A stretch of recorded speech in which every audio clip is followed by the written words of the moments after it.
मेरी ज़िंदगी का मकसद तेरे दीन की सरफराजी, मैं इसीलिए मुसलमान, मैं इसीलिए नमाजी। अस्सलाम वालेकुम। आज से हम एक नया सिलसिला शुरू कर रहे हैं जिसमें कुरान पाक में आई हुई अंबिया किराम की जो दुआएं हैं इनके बारे में मैं आपको डिटेल दूंगा। अल्लाह पाक ने इन सब दुआओं को कुरान मजीद में रिकॉर्ड भी कर दिया है ताकि मोहम्मद मुस्तफ़ा सल्लल्लाहु अलैहि वसल्लम के उम्मती जब भी किसी मुश्किल में फंस जाएं तो इन दुआओं का सहारा लें जो पहले ही से कबूल हो चुकी है।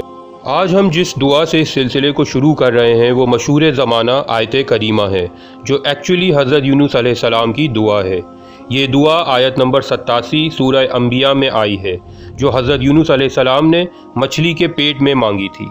आज हम इस दुआ की अहमियत को समझेंगे, इस दुआ के एक एक लफ्ज़ को, इसके बैकग्राउंड को जानेंगे और आज की वीडियो सुनने के बाद यकीनन आपको आयत करीमा से मज़ीद मोहब्बत और अकीदत पैदा हो जाएगी और आप हर वक्त इसे दोहराते रहेंगे इंशाअल्लाह। अंबिया इकराम डायरेक्ट अल्लाह की सुपरविज़न में काम सरअंजाम दे रहे होते हैं, इसीलिए ज़रा सी भी भूल चूक से उनकी पकड़ हो जाती है। हज़रत यूनुस अलैहिस्सलाम की कौम ने भी इन्हें बहुत तंग किया, बदतमीज़ियाँ की, यहाँ तक कि इन्हें इनसे अपनी जान का ख़तरा भी रहने लगा, जिसकी वजह से ये सोच कर कि मेरे साथ जो सुलूक मेरी कौम ने किया है तो अल्लाह भी मुझे माफ़ कर देगा, बस वो यही सोच कर अपनी कौम को छोड़ आए और इसी बात पर इनकी पकड़ हो गई। वो जिस किश्ती में सवार हुए इसमें से इन्हें समंदर में फेंक दिया गया जहाँ इन्हें मछली ने खा लिया। रात की तारीकी, इस पर समंदर की तारीकी, उस पर मछली के पेट की तारीकी, इसमें अल्लाह का नबी मौजूद है और आवाज़ लगाता है, ला इलाहा इल्ला अंता सुब्हानका इन्नी कुन्तु मिनज़ ज़ालिमीन। ये दुआ कोई इंसान नहीं सुन सकता था, ये सिर्फ़ अल्लाह और उसके नबी के दरमियान थी। लेकिन अल्लाह को ये दुआ इतनी पसंद आई कि कुरान मजीद में इसे रिकॉर्ड कर दिया गया और रहती दुनिया तक ये दुआ लाखों करोड़ों लोगों की ज़बान से अदा होती रहेगी। इस दुआ का पहला हिस्सा है ला इलाहा इल्ला अंता, ए मेरे मालिक तेरे सिवा कोई इला नहीं, कोई माबूद नहीं। हज़रत यूनुस अलैहिस्सलाम ने तो कोई शिर्क नहीं किया था जो इन्हें दोबारा कलमा पढ़ना पड़ा। ला इलाहा इल्ला अंता, ला इलाहा इल्लल्लाह के हम वज़न ही है।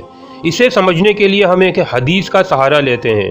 हुजूर पाक सल्लल्लाहु अलैहि वसल्लम कहते हैं, जब मोमिन कोई गुनाह करता है तो इसका ईमान इसके दिल से निकल जाता है, यानी जब कातिल कत्ल करता है तो इसका ईमान इसके दिल से निकल जाता है, जभी तो वो ऐसे गुनाह में मुब्तला होता है जिसको अल्लाह पाक पसंद नहीं फरमाते।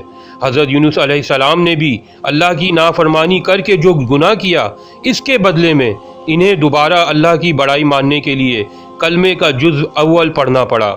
इसके बाद आता है सुब्हानका, ला इलाहा इल्ला अंता सुब्हानका, जिसके मतलब होते हैं या अल्लाह तू हर ऐब से पाक है।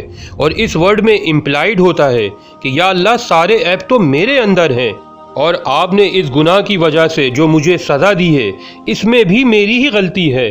आप तो हर ऐब से पाक हैं, हर गलती से पाक हैं। और आखिर में आता है इन्नी कुन्तु मिनज़ ज़ालिमीन, मैं तो गलत करने वालों में से ही था। हज़रत यूनुस ने इस वक्त एक गलती की थी लेकिन तौबा करते वक्त अपनी तमाम गलतियों को मान रहे हैं कि मैं तो हमेशा गलत करने वालों में, बुराई करने वालों में ही होता हूँ, बेऐब तो तू है मेरे मालिक।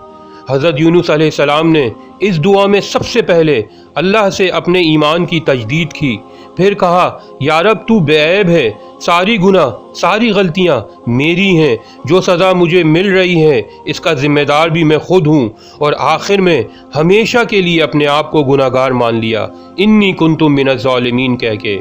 ये हसीन दुआ हज़रत यूनुस के तवस्सुत से हम तक पहुँची है। अल्लाह को ये अल्फाज इतने पसंद हैं कि जो दुआ हज़रत यूनुस ने दिल में मांगी, मछली के पेट में मांगी, समंदर की गहराइयों में मांगी, वो कुरान ने रिकॉर्ड कर दी है। क्या अब हमारे लबों पर ये दुआ नहीं रहनी चाहिए जो अल्लाह को महबूब है और मकबूल है? मेरे वास्ते दुआ कीजिएगा और मेरे व्लॉग को लाइक और मेरे चैनल को सब्सक्राइब ज़रूर कीजिएगा। शुक्रिया।